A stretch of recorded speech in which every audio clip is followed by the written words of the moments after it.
presidennya. Di situ saya sangat shock karena jadi wakil saja saya itu merasa nggak pantas, apalagi jadi presidennya.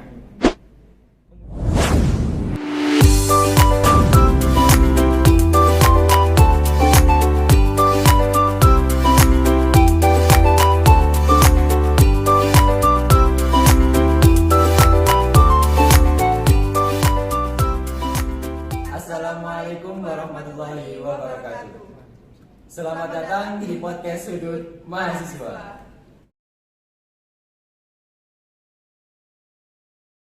Baik, pada kesempatan hari ini kita kedatangan dua tamu spesial dari Presiden Mahasiswa dan Wakil Presiden Mahasiswa Badan Eksekutif Mahasiswa Sekolah Tinggi Ilmu Ekonomi Al-Anwar Mojokerto. Baik, mungkin sebelum kita melangkah ke pertanyaan lebih lanjut, bisa diperkenalkan diri dulu, Kak.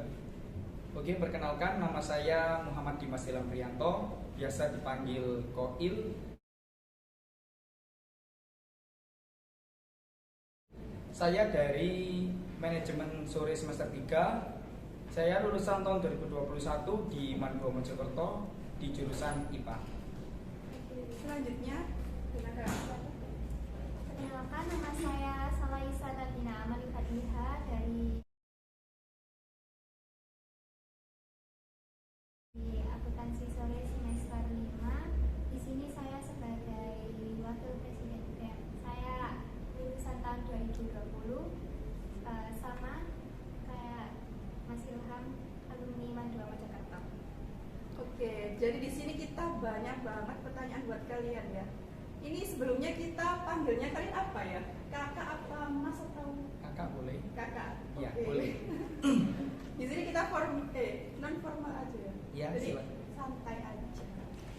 Jadi di sini aku mau tahu nih, awal sejarahnya kakak jadi presiden BEM itu dicalonkan atau mencalonkan diri?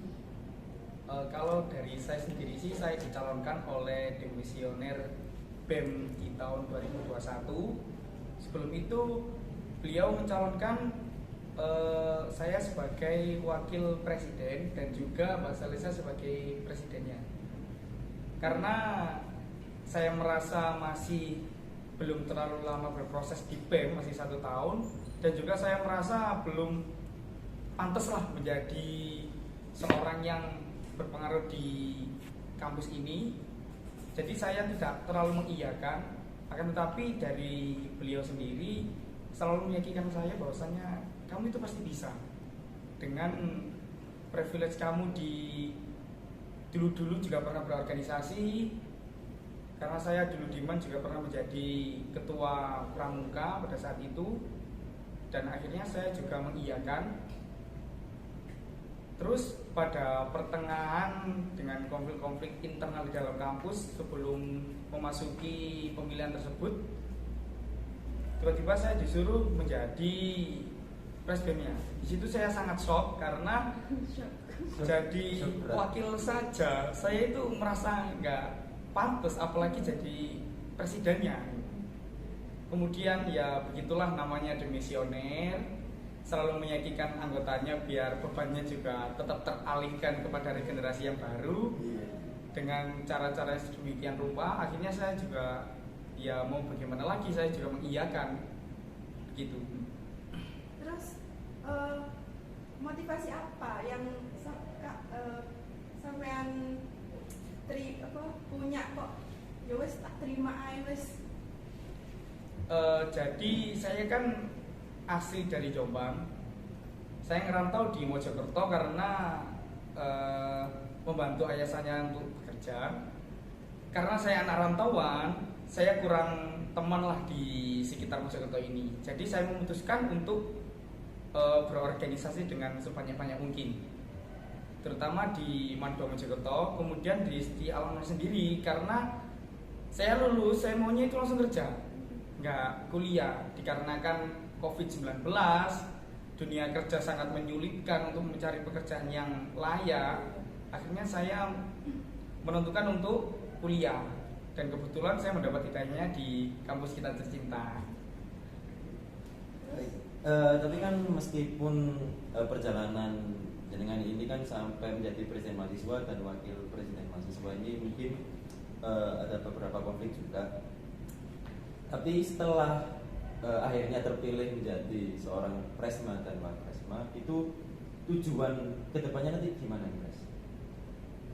Untuk tujuan sendiri ya, konsep dasar tujuan utama saya yaitu karena melihat dari 2 tahun kemarin ada COVID-19, kurangnya kegiatan di Stila Anwar sendiri, dan juga menurunnya keminatan teman-teman di kalangan siswa yang mau melanjutkan di jenjang perguruan tinggi itu sangat sedikit untuk berpendidikan di sini.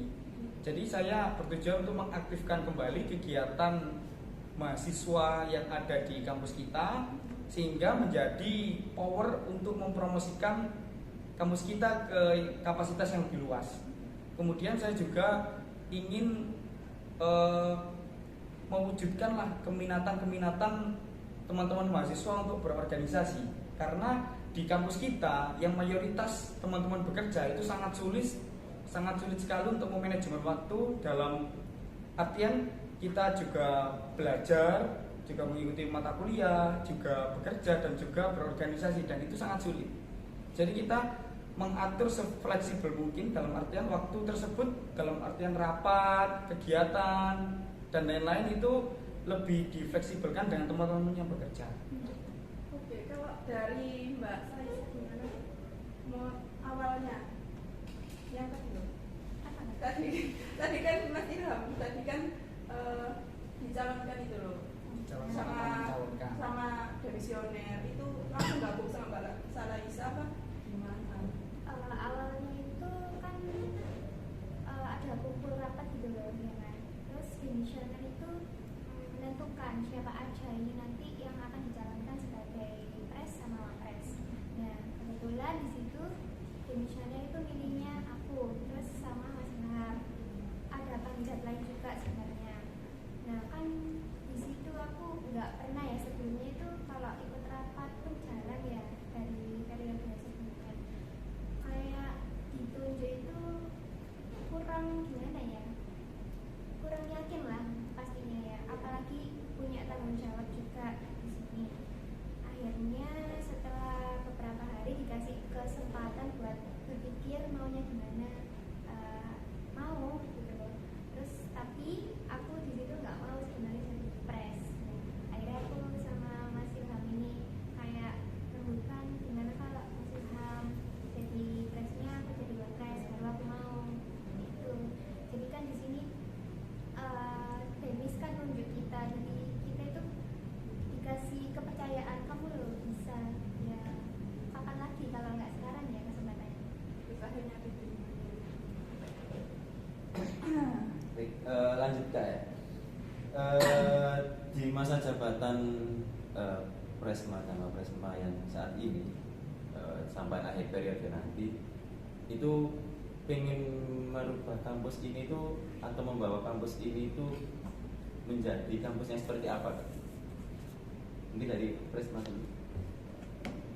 Kalau membawa perubahan, saya rasa kita sebagai mahasiswa yaitu sebagai agent of change, di mana tujuan dari perguruan tinggi itu sendiri yaitu tridharma tersebut, di mana pendidikan dan juga pengajaran, penelitian dan juga pengembangan, dan juga pengabdian kepada masyarakat. Akan tetapi poin ketiga ini sangat dihiraukan oleh teman-teman mahasiswa, di mana pengabdian masyarakat hanya sebatas formalitas untuk pengambilan skripsi, formalitas untuk agar dapat ijazah saja di kampus kita. Lah, dari hal tersebut saya bertujuan untuk sering-sering mengadakan sebuah kegiatan di mana kita bermitra dengan teman-teman masyarakat sekitar dengan cara seperti membuat kegiatan seminar ekonomi yang dibuka untuk umum, membuat bazar UMKM, dan juga sering membuat itu pernah terlaksana program kerja dari teman-teman BEM yaitu sharing, caring, dan juga teaching, di mana teman-teman BEM berbagi mengenai apa yang kita punya, entah itu dalam bentuk material ataupun dalam bentuk pengajaran.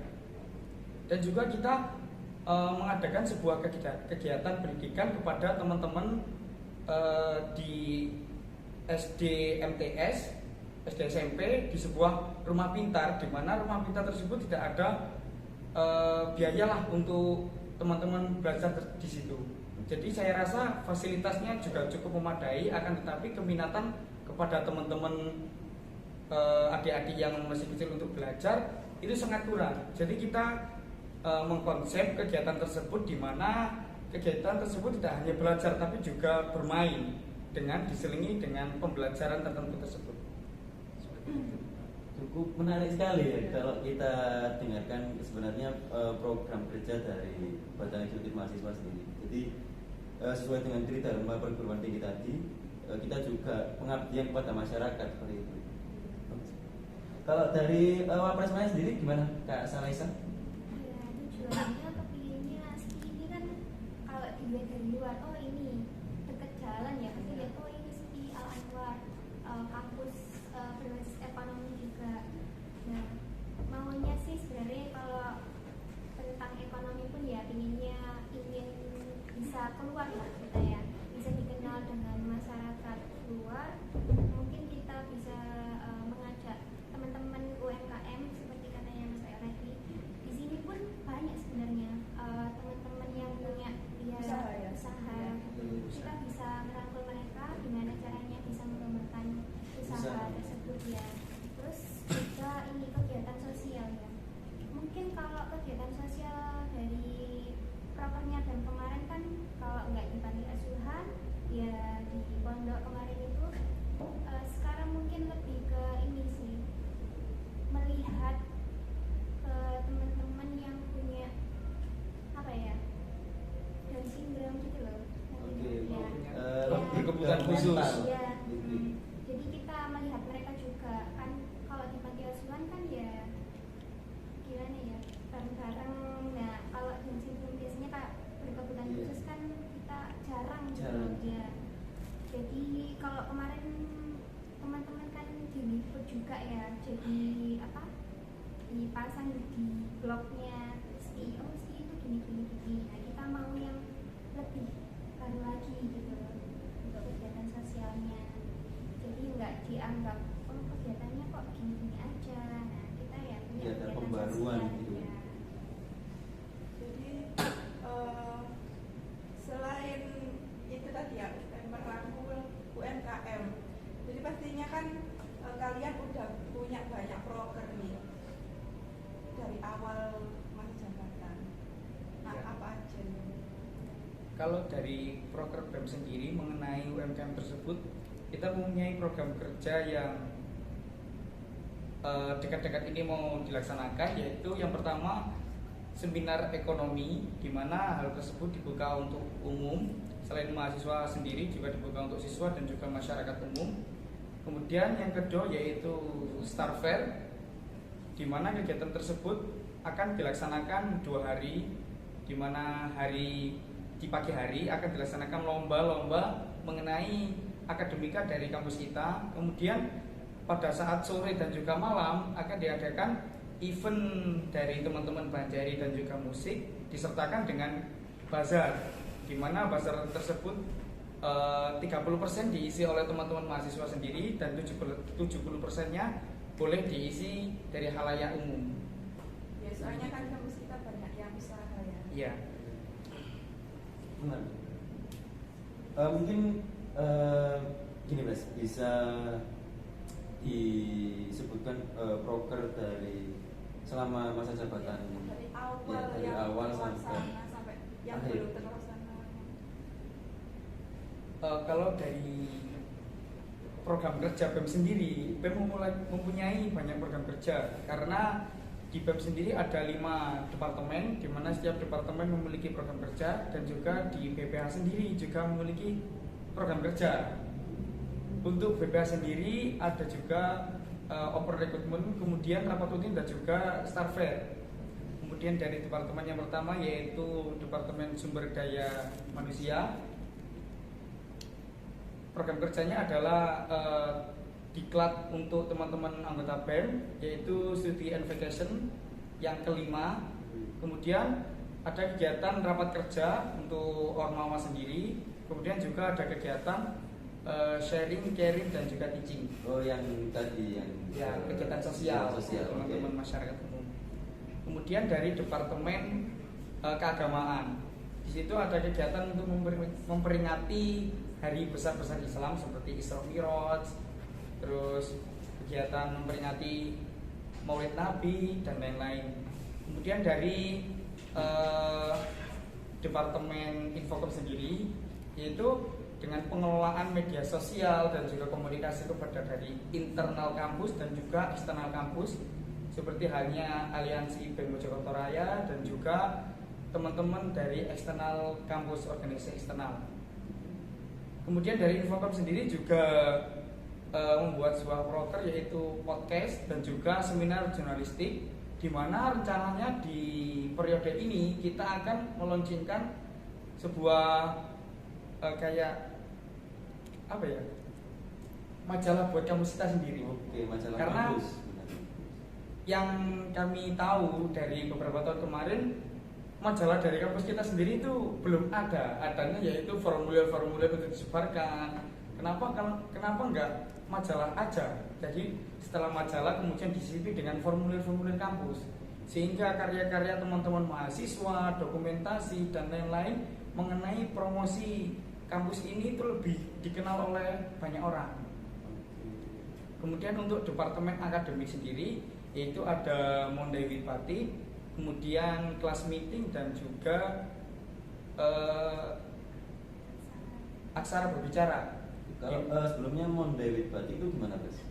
Jadi kita mengadakan sebuah kesepakatan di mana dimulai dari internal BEM sendiri, kemudian pengajuan kepada dosen dan juga menginstruksikan kepada teman-teman mahasiswa, di mana kita diharuskan pada saat hari Senin untuk memakai baju batik, di mana hal tersebut dalam artian kita menjaga dan juga melestarikan adat istiadat dari Indonesia kita sendiri. Apa sudah di Untuk Monday with Batik sendiri pernah terjadi di tahun kemarin, dan untuk tahun kita sendiri dikarenakan kemarin juga hari libur, jadi agak diperpanjang, agak ditunda sedikit mengenai pengajuan kegiatan tersebut. Kalau yang tadi ada aksara berbicara. Itu gimana itu, Mas?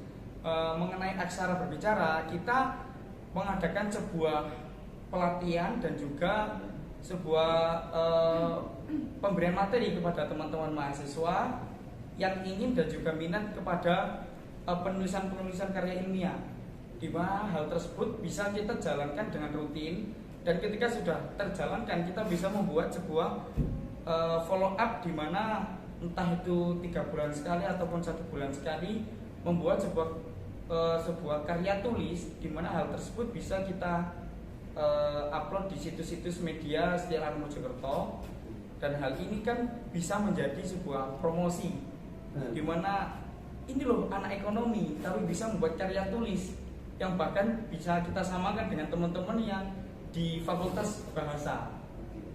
Kan itu bisa menjadi nilai tersendiri untuk kampus kita ini. mungkin bisa sambil minum biar santai. Monggo. Untuk Mbak Sal mungkin, silakan diminum dulu. Masih belum. Biar santai ya. Enak. Ya. Mungkin selama masa jabatan di Badan Eksekutif Mahasiswa sendiri, dari sekian banyak proker itu proker apa saja yang sudah terlaksana sampai saat ini? Mengenai proker, karena ini kan juga masa jabatannya juga belum selesai, jadi proker kita yang terlaksana yang pertama yaitu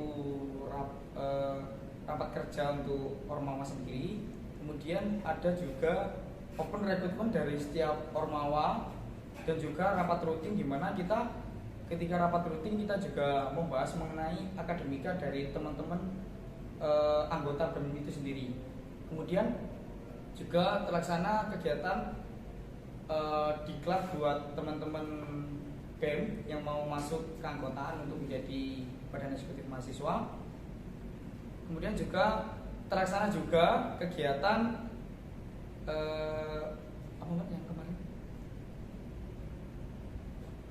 Kegiatan dari teman-teman akademik, di mana hal tersebut memfokuskan kita mengenai kelas meeting, di mana kegiatan tersebut kita menyebarkan informasi dari internal dan juga eksternal kepada teman-teman mahasiswa, entah itu informasi beasiswa, bagaimana tata cara kita menghadapi ataupun penyaluran aspirasi kepada kampus, dan bagaimana cara kita mau mengadakan kegiatan tapi tidak tahu bagaimana strukturnya untuk mengadakan kegiatan tersebut. Mungkin seperti itu. Terus program yang lain yang sudah Untuk terlaksana untuk periode ini mungkin masih itu, karena kebanyakan proker itu diadakan di 6 bulan berikutnya, karena di tahun ini sangat minim sekali waktunya, karena juga kepotong dari seperti untuk perekrutan teman-teman siswa menjadi mahasiswa, dan juga kepotong mengenai rapat kerja itu sendiri. Jadi aku mau nanya nih. Ya. Jadi di setiap pelaksanaan proker itu pasti ada hambatannya ya. Iya. Macam hambatannya. Mungkin hambatan yang sangat-sangat awal yaitu dimana teman-teman mahasiswa itu banyak kurang kesulitan lah dalam berorganisasi, kurang loyalitas, dan juga seringnya miskomunikasi dalam sebuah kegiatan. Mungkin hal itu sangat sangat biasa di dalam organisasi, karena setiap organisasi pasti memiliki hal tersebut. Akan tetapi di sini mayoritas miskomunikasi terjadi karena banyaknya teman-teman yang bekerja, di mana ada yang bekerja di cuman pagi hari, ada yang malam hari, dan ada yang juga shift-shiftan. Hal tersebut agak mempersulit untuk pembagian waktu dari teman-teman BEM sendiri ketika mengadakan sebuah kegiatan. Tapi kita memberikan solusi, di mana ada sebuah kerja di mana hal tersebut ada yang bisa dikerjakan pada saat datang dan harus datang, dan juga ada yang bisa dikerjakan di rumah. Dan itu kita bagi dalam panitiaan. Kita menanyakan kesanggupan kepada teman-teman BEM itu sendiri, apakah sanggup menjadi panitia, dan juga mengenai kesanggupan untuk datang di tempat untuk kegiatan. Kalau memang tidak bisa mengikuti rapat, persiapan dan lain-lain, kita bisa menawarkan mengenai kerja untuk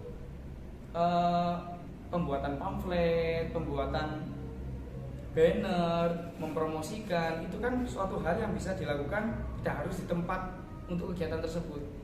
Jadi kita menawarkan hal tersebut, mau atau tidaknya, dengan sefleksibel mungkin waktunya, tapi kita juga memiliki deadline yang tidak terlalu memaksakan untuk teman-teman mahasiswa itu sendiri. Sampai crash gitu Kak. Kalau dari saking miskomnya. crash sendiri pernah, di mana pada saat itu antara teman-teman si acara dan juga ketua pelaksana itu sangat crash banget, karena miskomunikasi yang sangat berlebihan, dan juga kurangnya komunikasi baik secara offline ataupun online, dimana hal tersebut kemudian bisa kita evaluasi, bisa kita redam, karena kita pertemukan dengan dua belah pihak tersebut dengan cara evaluasi di tempat kegiatan. Jadi kita bisa mengantisipasi agar tidak terlalu besar permasalahan ini tidak terlihat oleh teman-teman mahasiswa lain, sehingga kita mengadakan evaluasi di awal untuk mengakhiri perselisihan tersebut. Terus gini Mas, dari seluruh proker yang sudah berjalan maupun yang belum berjalan, apa ada proker yang paling besar dari sekian banyak proker ini? Proker yang paling besar yaitu Star Fair, karena Star Fair itu sendiri menjadi kegiatan tahunan di tahun sebelum-sebelumnya, akan tetapi 2 tahun kemarin itu vakum dikarenakan COVID-19 dan juga perizinan dari teman-teman keamanan sekitar yang agak sulit, karena hal tersebut bisa memicu penyebaran penyakit COVID-19. Jadi karena Star Fair ini kan proker yang paling besar di organisasi BEM sendiri, itu apakah termasuk proker yang paling diinginkan gitu kalau dari Kak Kole sendiri sama Mbak Salesa? Kalau yang paling diinginkan mungkin itu gimana ya, itu yang menjadi impian teman-teman mahasiswa untuk terlaksananya kegiatan tersebut. Akan tetapi karena 2 tahun vakum, jadi ketidaksiapan teman-teman mahasiswa untuk menjadi kepanitiaan mengenai kegiatan tersebut. Akan tetapi kita bisa mengkondisikan hal tersebut dengan cara melatih teman-teman mahasiswa untuk mengikuti kegiatan kepanitiaan dalam sebuah kegiatan di internal kampus ataupun di eksternal kampus. Seperti halnya contoh ketika di eksternal kampus kemarin kita mengikuti kegiatan aliansi BEM Mojokerto Raya, di mana hal tersebut mengadakan kongres dalam bentuk persidangan. Karena kenapa Star Fair ini menjadi impian teman-teman mahasiswa? Star Fair ini yang pertama yaitu kegiatan ini di mana menjadi sebuah kegiatan event besar tahunan dari segi Ormawa sendiri, entah itu dari UKM ataupun Hima. Teman-teman mahasiswa diwajibkan untuk membuat sebuah kegiatan dalam Star Fair tersebut. Untuk acaranya di hari pertama rencana akan diadakan perlombaan bisnis plan, yang dimana hal tersebut dihandle oleh teman-teman himpunan mahasiswa manajemen. Dari segi penilaian kita bisa menilai dari segi proposal dan juga keefektifan produk tersebut untuk dijual kepada masyarakat. Kemudian sore dan juga malamnya kita membuat sebuah kegiatan yaitu Festival Banjari dan juga Bazar UMKM. Kemudian di hari kedua kita juga mengadakan lomba untuk teman-teman akuntansi, di mana hal tersebut dibuka untuk se-Kabupaten Mojokerto untuk teman-teman di kalangan SMA dan juga SMK sederajat. Kemudian untuk sore dan juga malamnya kita membuat sebuah event festival musik dan juga bazar UMKM. Jadi menurut saya hal tersebut sangat mumpuni lah untuk membawa kampus ini menjadi jauh lebih ke depan dari segi keminatan teman-teman siswa untuk berpendidikan lebih lanjut di sini, dan juga teman-teman mahasiswa kampus Setia Al Anwar Mojokerto ini lebih dipandang karena tempat kita aja sangat strategis, di tempat sering dijalani oleh banyak orang, di jalan provinsi. Kita membuat kegiatan, kita bisa menyorot teman-teman halayak ramai, sehingga ini tempat apa kok bisa membuat kegiatan tersebut. Sekelas sekolah tinggi aja bisa membuat kegiatan event 2 hari 2 malam. Mungkin itu. Mungkin Mbak Salesa? Ya, yang ditunggu-tunggu sih pastinya ingin dilaksanakan ya Star Fair juga ya. Itu kan kegiatan turun-menurun dari tahun-tahun sebelumnya. Dan kalau misalnya itu dilaksanakan juga, itu jadi kesempatan untuk kampus kita lebih ibaratnya mempromosikan juga gitu. Kan ya yang ikut ya rata-rata siswa-siswa, jadinya ya oh gini ya kampus ini gitu, kayak tahu akademiknya di sini tuh gimana. Dan mungkin kita juga memperkenalkan waktu acara itu kalau kampus itu gini gitu. Jadi ya yang ingin dilaksanakan ya itu ya. Jadi di sini masih banyak banget pertanyaan ya, tapi durasi kita udah panjang banget. Kita lanjut di part 2, jadi stay tune.